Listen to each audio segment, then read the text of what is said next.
कि जो लोग आरएसएस को समझ चुके हैं और जो लोग समझते हैं आरएसएस देश के लिए कितना बड़ा खतरा है, ऐसे सभी दलों से पॉलिटिकल अलायंस हो सकता है। वो अपने हत्यारे, लुटेरे, बलात्कारी सबको बचा ले जाते हैं।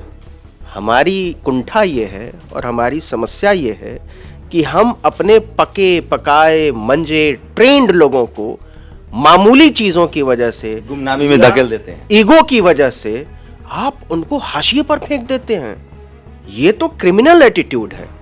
कि जमीन पे लोग तैयार हैं, हम लोगों को उनको बस कनेक्ट करने की देर है। लोग त्रस्त हैं बीजेपी की नीतियों से, उनके काम से।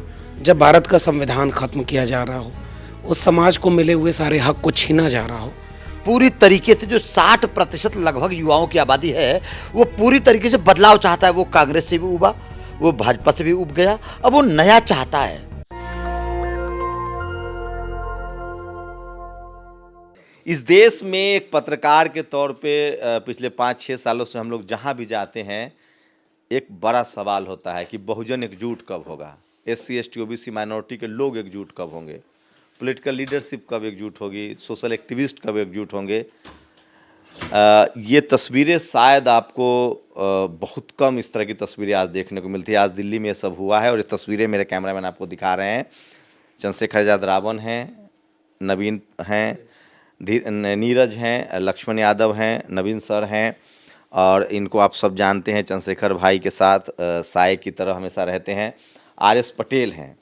तो ये तमाम वो लोग हैं जो पिछले 4-5 सालों से आप देखें तो समाज की उम्मीदें इन पर टिकी है। उनको लगता है कि पत्रकारिता हो, सोशल एक्टिविज़म हो या फिर राजनीतिक दौर हो। आज दिल्ली के नतीजे आए हैं MCD के। अरविंद केजरीवाल को बड़ा नुकसान हुआ है मुस्लिम मोहल्लों में। इसका मतलब है कि हिंदू मुस्लिम लक्ष्मी गणेश पर उनको जब वोट नहीं मिला तो क्या जो बहुजन लीडरशिप वाली पार्टियां हैं उनको धर्म के नाम पर वोट मिलेगा। शेड्यूल कास्ट पिछड़े ने अरविंद केजरीवाल पर भरोसा जिताया है। मुस्लिम कम्युनिटी के 22 वार्ड में जहां मुस्लिमों की आबादी ज़्यादा है, अरविंद केजरीवाल को सिर्फ 8 सीटें मिली है। ये भी एक बड़ा मुद्दा है। मैं ये सवाल इसलिए पूछ रहा हूँ कि चंद्रशेखर आजाद रावण की खालिश राजनीति जो है वो सोशल जस्टिस, बहुजन आइडियोलॉजी को लेकर है। तो क्या आने वाला वक्त 40% वोट बीजेपी के पास है, 60% लोग ऐसे हैं जो बहुजन समाज के लोग हैं और जो बहुजन आइडियोलॉजी पर भरोसा करते हैं।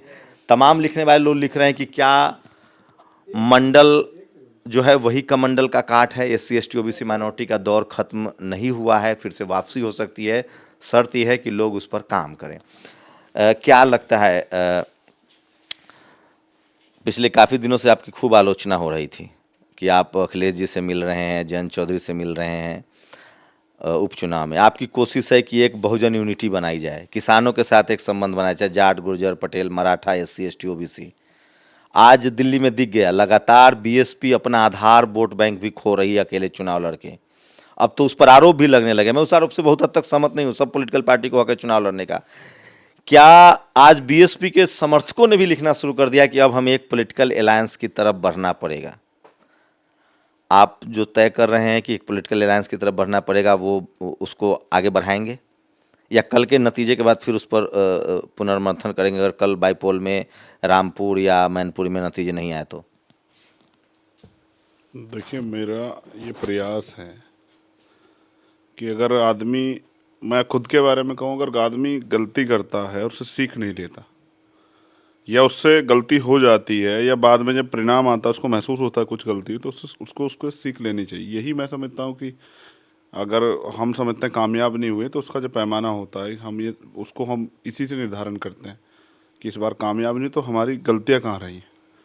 मैं समझता हूँ जो वर्तमान के हालात हैं उन हालातों में हमें ऐसे डिसीजन लेने पड़ेंगे जिनसे जो संविधान है, जिससे सारे अवसर हैं, उसको जिस तरह से ख़त्म करने का प्रयास किया जा रहा है वो संविधान सेफ रहे।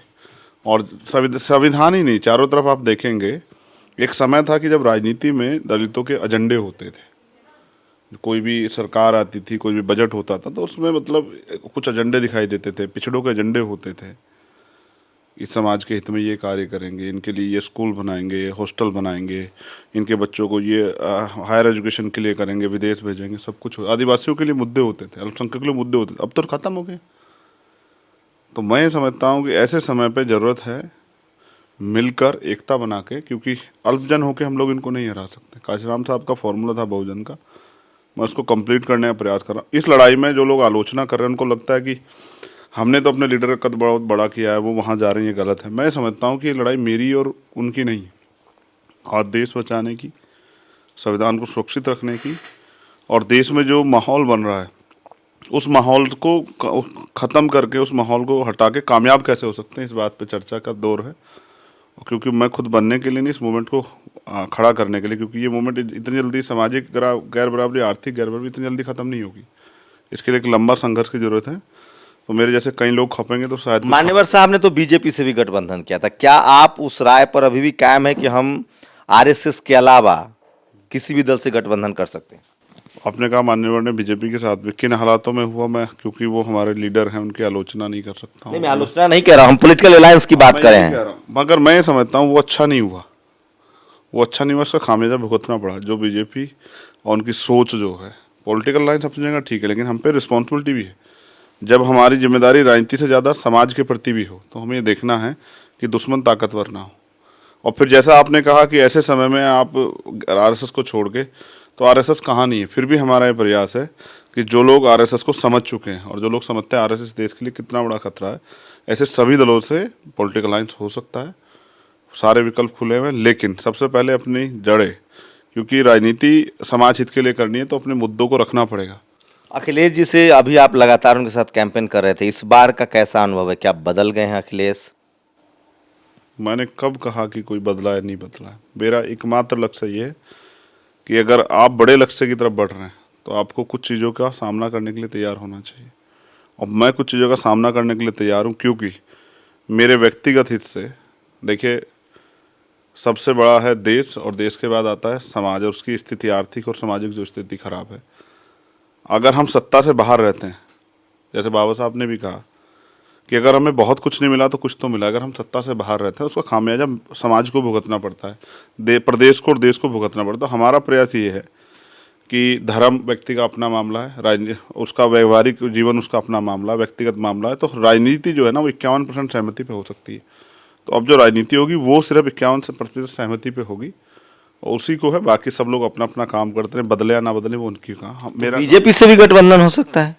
उनके विचार, बीजेपी के ना, बीजेपी सिर्फ बीजेपी नहीं है, उनके पीछे आरएसएस एक स्ट्रांग होल्ड है, वो उसके हिसाब से काम करती है। और उनका एजेंडा क्लियर है कि वो इस देश में आर्थिक, सामाजिक और आर्थिक असमानता को बना के रखना चाहते हैं कि चंद लोगों का राज रहे और बाकी लोग सर्वाइव करने के लिए भी इन पर निर्भर रहें, और ये बहुत खतरनाक है। और मैं चंद्रशेखर नवीन कुमार हैं, आप सब कैसे देखते हैं सर? क्या ये जो मायावती हों या ओवैसी हों, इनको जिस तरह से विश्लेषण किया जा रहा है, आम लोग की धारणा बन गई कि ये दोनों लोगों के वोट बंटने से बीजेपी जीतती है।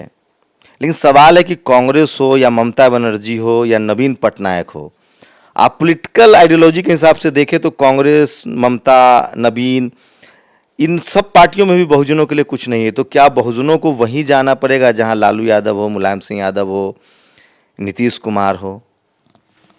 एक फ्रेश आइडिया के साथ एक फ्रेश लीडरशिप की ज़रूरत है, जिसके पास विजन हो कि यहाँ से आगे कैसे बढ़ा जा सकता है। अगर हम उत्तर पट्टी की बात करें, बीमारू राज्य जिसको कहते हैं, तो कांशीराम, मान्यवर कांशीराम आखिरी विजनरी हुए। उसके बाद जो भी सामाजिक न्याय के नाम पर हुआ है, या जो भी कहें कास्ट पॉलिटिक्स के नाम पर हुआ, आइडेंटिटी पॉलिटिक्स के नाम पर हुआ है, वो उसकी छायाएं थीं। तो छायाएं जो हैं वो हमेशा छायाएं ही होती हैं, वो न व्यक्ति होती हैं न व्यक्तित्व होती हैं। और पॉलिटिक्स जो है वो व्यक्ति और व्यक्तित्व से चलती है। इस क्राइसिस को समझना ही पड़ेगा बहुजनों को, अल्पसंख्यकों को, किसानों को, महिलाओं को, कि जब तक कि नई सोच नहीं आएगी, बहुत सारी चीज़ें मान्यवर साहब ने कहीं, उसके आधार पर कुछ नई चीज़ें बनी। हम लोग उनमें से कुछ चीज़ों की आलोचना भी कर सकते हैं, बहुत लोग करते हैं, लेकिन सवाल है कि उन्हीं चीज़ों से हम यहाँ तक पहुँचे। लेकिन जहाँ से मान्यवर साहब का अवसान होता है, वहाँ से आगे का कोई विजन था नहीं, लिटरली नहीं था। तो इस समय की सबसे बड़ी ज़रूरत यह है कि दलितों बहुजनों के बीच से फ्रेश आइडिया के साथ एक नया यंग एनर्जेटिक लीडरशिप निकले। हो सकता है कि वो गलतियां करें, हो सकता है कि उससे भूलें करें, लेकिन आगे बढ़ने का रास्ता ही यही है। मतलब पॉलिटिकल अलायंस में जाना पड़ेगा, क्योंकि आप एक न तो मुस्लिम ओवैसी सरकार बना सकते हैं, न मायावती बना सकती हैं, न अखिलेश बना। जब बीजेपी नहीं बना पा रही है, जिसके पास धर्म के हिसाब से देखे तो सबसे ज्यादा कैडर वोट है, धार्मिक लिहाज से देखे तो सवर्ण समाज का 15% प्लस ओबीसी एससी जो धार्मिक रूप से वोट मिल रहा है। नहीं नहीं, आप सत्ता की बात कर रहे हैं, मैं सियासत की बात कर रहा हूं। अगर आप सियासत में मजबूत होंगे तो सत्ता आज नहीं तो कल मिल जाएगी, लेकिन जब आप सियासत की जमीन खो देंगे तो वहीं पहुंच जाएंगे जहां आज मायावती पहुंच गई हैं। तो कंफ्यूज्ड होने की जरूरत नहीं है। एक इंटेलेक्चुअल जो है वो बहुत दूर तक देख पाता है, जिसको सियासतदान नहीं देख पाते हैं, जिसको शायद मायावती नहीं देख पाई। इसीलिए आज ये हालत हो गई। आप सियासत हार जाएंगे तो कल लिख कर ले लीजिए आप सत्ता हार जाएंगे। मायावती ने आइडियोलॉजी से समझौता नहीं किया मुख्यमंत्री के तौर पे जब वो थी, तो जो फुले पेरियार अंबेडकर की आइडियोलॉजी है, सरकारी स्कूल, अस्पताल, नौकरियां, ये सब एक मुख्यमंत्री के तौर पे तो उन्होंने किया। मेरा अपना मानना है व्यक्तिगत तौर पर कि जो आदमी आइडियोलॉजिकल तौर पर मजबूत होगा, खांटी होगा, प्योर होगा, वो और जिस आदमी ने कभी भी मान्यवर के साथ राजनीति की हो, जिसने अंबेडकर, फुले, पेरियार का नाम लिया हो, उसको दुनिया की कोई भी ताकत मंच पर त्रिशूल लेकर चढ़ा नहीं सकती है। और अगर आपने ऐसा किया है तो फिर सवाल तो उठेगा। लेकिन काम का कैलकुलेशन देखिए ना, मोदी जी भी बाबा साहब का पैर छूते हैं, लेकिन वो काम उसके खिलाफ करते हैं। बस आपने अपना जवाब दे दिया कि मोदी जी भी बाबा साहब का पैर छूते हैं। तो आपको फर्क तो करना पड़ेगा ना कि मोदी जी के बाबा साहब के पैर छूने में और मायावती जी के बाबा साहब के पैर छूने में फर्क क्या है, केजरीवाल जी के छूने में फर्क क्या है? आपने अपना जवाब खुद ही दे दिया। एक और बात आप समझाइए मुझे, जैसे इस देश की हकीकत है, मुसलमानों को दलित वोट नहीं करता है। अरे ये मुसलमान की पार्टी जब तक पॉलिटिकल अलायंस ना हो, दलितों की पार्टी जो भी है, चाहे चिराग पासवान हो, चाहे मायावती जी हो, चाहे रावण हो, पिछड़ा वोट नहीं करता है। अरे ये तो दलितों की पार्टी है। पिछड़ा को सवर्ण वोट नहीं करता है जब तक अलायंस ना हो, अरे ये पिछड़ों की पार्टी है।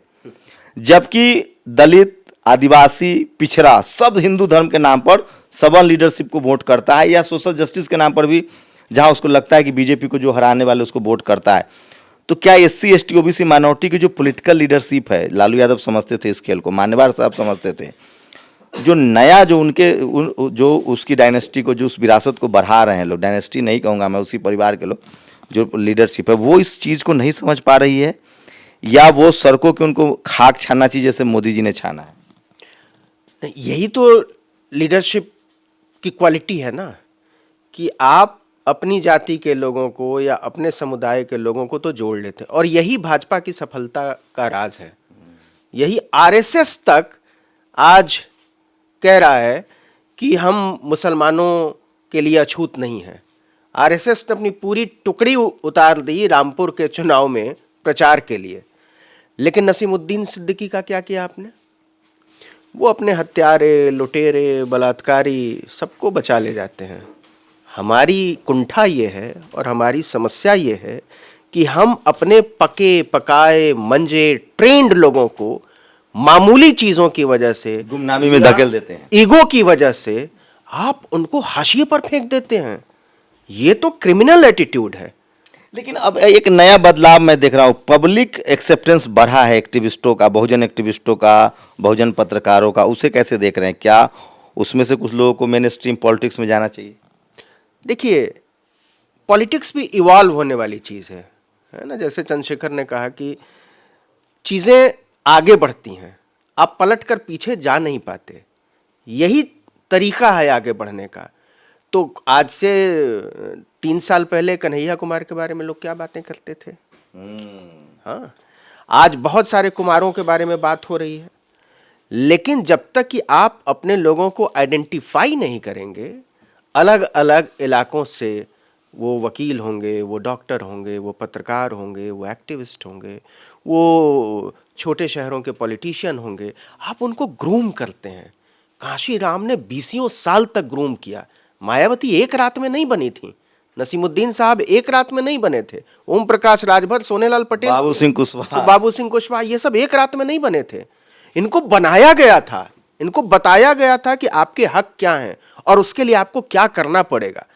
तो ये इसीलिए मैं बार बार कह रहा हूं कि एक फ्रेश लीडरशिप की जरूरत है, क्योंकि ये चुनौतियां बहुत बड़ी हैं। एक सवाल ले लेते हैं चंद्रशेखर, क्या लग रहा है आपको, ये जो नवीन कह रहे थे, ये तमाम नाम अभी भी हैं, ओपी राजभर भी हैं, आपके अच्छे दोस्त हैं, बाबू सिंह कुशवाहा भी हैं, ओवैसी से भी बात हो सकती है, बीएसपी से भी बात हो सकती है, फाइनली आप सबसे युवा हैं, सबसे ज़्यादा ट्रस्टेबल हैं, सबसे ज़्यादा भीड़ भी आपके साथ आती है। भारत में एकमात्र, मेरे हिसाब से गलत सही आलोचना होगी, एकमात्र बहुजन समाज के आप युवा हैं जो सबसे ज़्यादा भीड़ ला सकते हैं, चाहे वो रैली हो, पॉलिटिकल रैली हो। इसको वोट में तब्दील करने के लिए क्या आप एक पॉलिटिकल, जैसे आप अखिलेश से भी मिल रहे हैं, अब जन से भी मिल रहे हैं, यूपी की बात हो गई, बिहार में आप नीतीश जी से मिल रहे हैं, 2024 के लिए आपकी क्या रणनीति होगी एक पॉलिटिकल पार्टी के तौर पे? और उससे बड़ी बात, मैं आपको एक सोशल एक्टिविस्ट भी मानता हूँ। देखिए, मैं समझता हूँ कि 2024 से पहले 2023 भी है। हमें काम करना चाहिए, क्योंकि मैं समझता हूँ जनता देख रही है, ये जो बहुसंख्यक समाज है ये भी देख रहा है कि कौन संघर्ष कर रहा है, कौन लड़ रहा है, कौन नहीं लड़ रहा है, कौन अपनी तरफ से क्या प्रयास कर रहा है। अब की राजनीति में थोड़ा सा बदलाव तो हुआ है, लोग सामने नहीं कहते तो पीछे कहते हैं। पार्टी में जो लोग एक समय पे बहुत लोगों के प्रति निष्ठावान थे, वो भी आज जो हैं अपने नेताओं से सवाल करने लगे हैं। जो लोग कभी सिर्फ चुनावी सभाओं में आते थे, आज वो लोगों के बीच जाकर मीटिंग करने लगे हैं। तो काफ़ी कुछ पिछले समय में बदलाव हुआ। हमारी नज़र रहनी चाहिए। एक बात बड़ी अच्छी नवीन भाई ने कही कि फ्रेश लीडरशिप। तो हमारा ये प्रयास है कि जो लोग इस आंदोलन को समझ चुके हैं और जो इस आंदोलन में आज की गंभीरता को समझते हैं, उन सब लोगों को, अगर वो लोग साथ आ जाते बहुत अच्छी बात है। जो पुराने लोग जिनका आपने जिक्र किया, नवीन भाई ने जिक्र किया, हम उनको भी प्रयास करेंगे। लेकिन अगर वो नहीं होता तो हर समाज से लेकिन मेरी बात होती है इन सब लोगों से, वो सब आपकी तरफ देख रहे हैं, वो कह रहे हैं कि चंद्रशेखर को इनिशिएट करना चाहिए, चूंकि वो युवा है, उनके पास ज़्यादा लोग हैं, युवा उनके साथ है, भीड़ वो लाते हैं। राजनीति में भीड़ भी एक बड़ा मसला है, तो वो हम लोग के साथ बातचीत करे और हमें इनिशिएट करे, एक मंच पर हम आने के लिए तैयार हैं। देखिए शंभू जी, नेता सामने कुछ कहते हैं, पीछे कुछ कहते हैं। राजनीति बड़ी वो है, आजकल धोखा देने को लोग राजनीति समझते हैं कि अंत समय हम धोखा दे के साबित कर दें हम अच्छे नेता। मैंने धोखा देना और ये सब चीज़ें सीखी नहीं महापुरुषों से। तो मैं आपसे जो कह रहा था, इनके अलग हम पे एक विकल्प ये है कि ऐसे जो नेता जिनको प्रयास करेंगे कि वो इकट्ठे हो जाएं, नहीं होते हैं तो बहुत सारे नए लोगों को, जो शेड्यूल कास्ट, बैकवर्ड माइनॉरिटी की जो जातियां हैं, आदिवासी, उनमें जो नए लीडरशिप, जो लोग काम कर रहे हैं, एक्टिविस्ट, संघर्षशील लोग हैं, उनको भी अब मैं चाहता हूं कि वो भी जो है, अगर सत्ता की ताकत को समझते हैं तो उनको भी हम राजनीति में आने का निमंत्रण देंगे कि वो आएँ। क्योंकि कानून अगर बनाने अपने लोगों के हितों में तो वो सदनों में ही बनेंगे, चाहे विधानसभा बने या लोकसभा बने। मैंने सुना है, एक बैठक में था मैं, उसमें नीतीश जी भी थे, कि 2024 में जो बहुजन यूनिटी की जिसमें हम बात कर रहे हैं, ओबीसी से वो आते हैं, शेड्यूल कास्ट का आप सबसे बड़ा चेहरा होंगे, और माइनॉरिटी से भी लोगों को ढूंढा जा रहा है। अगर ओवैसी और बीएसपी उस गठबंधन में नहीं आती है तो, जैसे उन लोगों की प्लानिंग है कि जो यूपी में अखिलेश हैं, कांग्रेस है, जयंत हैं, चंद्रशेखर हैं, मध्य प्रदेश में, छत्तीसगढ़ में, राजस्थान में, तमाम जगहों पर वो SC ST OBC माइनॉरिटी में से एक एक चेहरा प्रोजेक्ट किया जाए। शेड्यूल कास्ट में से वो आप चेहरा होंगे जिससे बहुजन यूनिटी बने। मेरा काम है समाज के लोगों में। आप ये कहना चाहते हैं, आप और नीतीश जी की आपकी मीटिंग आपकी जानकारी में है, मीटिंग मेरी में तो है नहीं कि भाई मैं दलितों के लोगों को ही जो है, दलित नौजवानों का, दलित समाज को ही अपनी बात रख सकता हूँ। मैं तो आज तक भी इस बात के साथ नहीं खड़ा हूँ। मैं तो हमेशा बहुजन वहाँ ये कोशिश है, जैसे बीजेपी एक एक जाति का नेता खड़ा कर रही है ना, तो चूंकि बहुजन मतलब SC ST OBC माइनॉरिटी, मैं चाहता ही नहीं किसी एक जाति का नेता बनना, और मैं नेता ही नहीं बनना चाहता। मैं तो चाहता हूँ बहुजन समाज में यूनिटी तैयार हो। आप सामाजिक न्याय की बात करते हैं और फिर आप अपनी जाति के बारे में सोचते हैं, हिस्सेदारी लोगों को नहीं देते, तो कहाँ से सामाजिक न्याय तैयार हो जाएगा? घर बैठ कर जो है ना, दूर के ढोल सुहावने, घर बैठ कर सपने बहुत अच्छे लगते हैं, जमीन पर जब उतरता है आदमी तब एहसास हो जाता है। मैं आपके जरिए उन सभी नेताओं से कहना चाहता हूँ जो चाहते हैं कि 2024 में कुछ अच्छा बने, तो उनको चाहिए कि वो कुछ अच्छे सार्थक प्रयास करें। और बहुत बड़ी फील्ड है, भारत है ये। उत्तर प्रदेश इतना बड़ा सूबा है कि इसमें से कई स्टेट बन जाते हैं। मेरा ये अनुभव है कि ज़मीन पे लोग तैयार हैं। हम लोगों को उनको बस कनेक्ट करने की देर है। लोग त्रस्त हैं बीजेपी की नीतियों से, उनके काम से, जिस तरह से वो तमाम तरह से। अब आप बताइए रोजगार कहाँ है? सारे सरकारी संस्थान तो खत्म किए जा रहे हैं। नौजवान देख रहा है इस बात को, पढ़ लिख के नौजवान बेरोजगार घूम रहा है, किसान परेशान है, महिलाएं, सब लोग परेशान हैं। अगर हम लोग उनको श्रृंखलाबद्ध करें, जोड़े, उनसे किस तरह कनेक्ट करें। ये तो जनता की समस्या थी। आज हम लोग एक्चुअली बहुजन नेताओं की समस्या पर बात आपने कर मुझसे रहे 2024 का विजन भी पूछा ना, 2024 के लिए, तो इन लोगों को हम लोग कनेक्ट कर सकते हैं और ये कहीं ना कहीं जुड़े हुए हैं जब ये संघर्ष कर रहे हैं। तो हमारा प्रयास ये है कि ज़्यादा एक ऐसा विजन बन के, एक ऐसा प्रोग्राम बन के कि हम इन गाँव तक पहुँचने का प्रयास करें मुद्दों के साथ। लक्ष्मण जी, क्या लग रहा है? आप बड़े चेहरा में से हैं, प्रोफेसर भी हैं, लगातार पॉपुलर हो रहे हैं।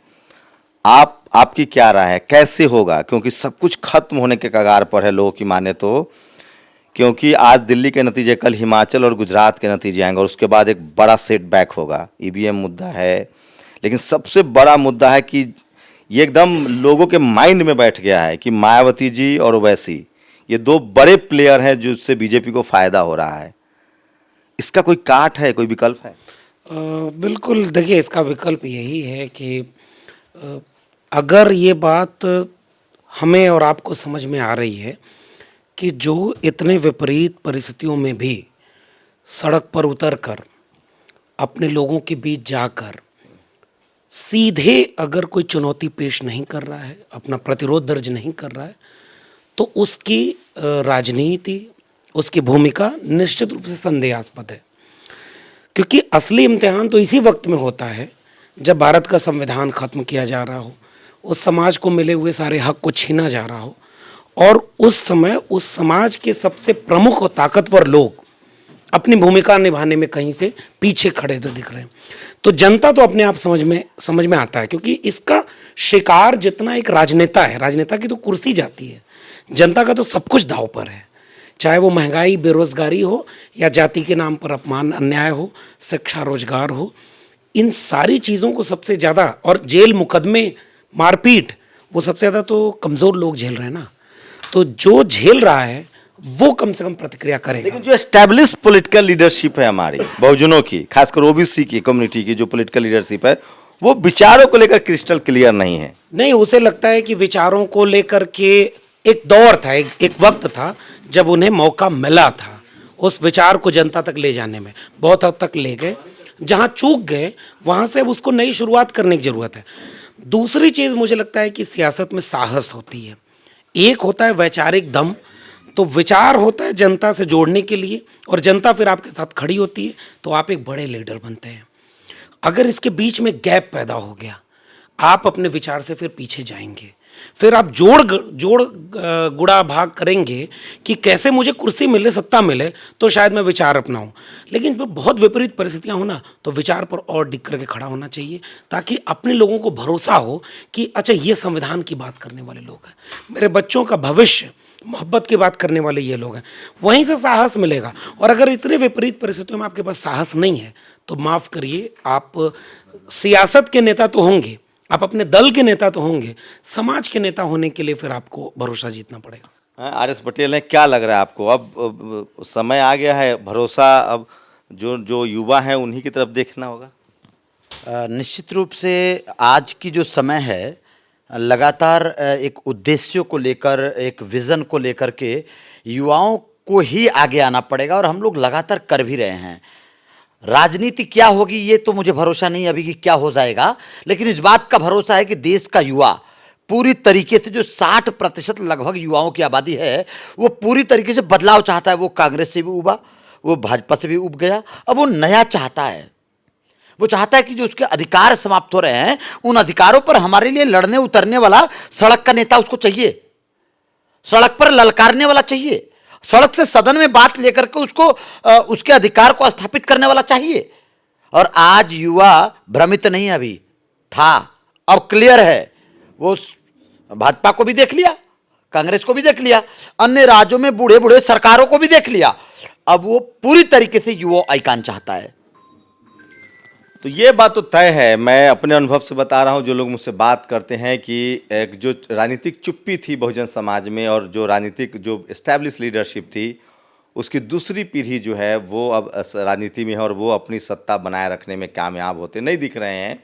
ऐसे में समाज में बेचैनी भी है और युवा पॉलिटिकल लीडरशिप भी निकल रहा है। जब एक रास्ता बंद होता है तो कई रास्ते भी खुलते हैं, लेकिन इस बार चुनौती बहुत बड़ी है, क्योंकि जो सत्ता पक्ष है वो फिलहाल SC ST OBC माइनॉरिटी के युवाओं को बर्दाश्त करने के मूड में नहीं है। सवाल ये है कि क्या होगा 2024 में। मुझे लगता है कि और दबाव बन रहा है। SC ST OBC माइनॉरिटी के लोग तो एकजुट हो रहे हैं, इससे पहले इतना ज़्यादा एकजुट नहीं थे। अगर पॉलिटिकल लीडरशिप एकजुट होती है और वो युवाओं को साथ लेती है तो बदलाव संभव है, रास्ते बन सकते हैं। आप लोग की क्या प्रतिक्रिया है इन तमाम जो लोग जिनसे हमने बातचीत की? आपकी प्रतिक्रिया बहुत ज़रूरी है। कैमरा पर्सन आशीष के साथ शंभू कुमार सिंह, नेशनल दस्तक, दिल्ली। नेशनल दस्तक की आपसे गुजारिश है कि अगर इसको बचाना चाहते हैं तो नेशनल दस्तक को सब्सक्राइब करने के लिए रेड कलर के सब्सक्राइब बटन को दबाएं, फिर बेल आइकन की घंटी दबाएं। नेशनल दस्तक को बचाने के लिए बहुत जरूरी है कि हर खबर को शेयर करें, लाइक करें, कमेंट जरूर करें।